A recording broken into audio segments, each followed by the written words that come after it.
মালয়েশিয়ার শ্রমিক পাঠাতে বিশেষ ফ্লাইট দেওয়ার পরও অনেকে যেতে পারেনি। এর জন্য কে দায়ী তা অনুসন্ধান করা হচ্ছে।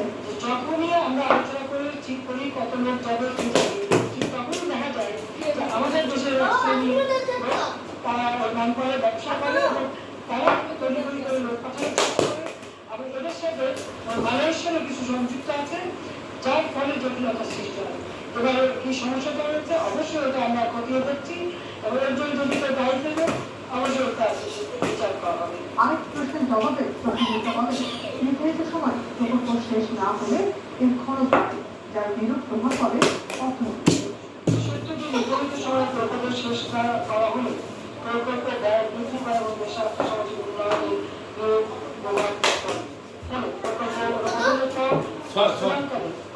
সকল প্রকল্পের একাধিকার ব্যয় বৃদ্ধির ক্ষেত্রে ব্যয় বৃদ্ধি বা ব্যয় বৃদ্ধি সহ সংশোধন হয়ে থাকে। অধিবেশনের শুরুতে বিএনপির রাষ্ট্রপতি সহ 2 সাবেক এমপির মৃত্যুতে শোক প্রস্তাব গ্রহণ করে সংসদ।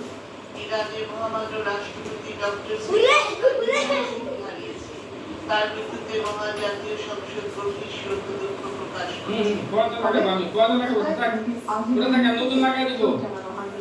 সংসদ সচিবালয় ব্যাখ্যা দিয়েছে, এই হত্যা সম্পর্কে নিশ্চিত করা হয়নি সংসদকে।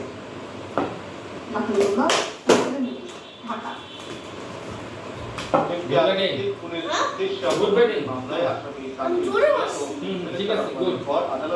স্বীকারোক্তিমূলক জবানবন্দি দিয়েছেন আমানুল্লাহ বুধবার ঢাকার additional chief metropolitan magistrate Tofazzal হোসেনের আদালত তার জবানবন্দি রেকর্ড করেন। এর আগে দ্বিতীয় দফায় 5 দিনের রিমান্ড শেষে মিডিয়াকে আদালতে হাজির করেন তদন্ত কর্মকর্তা।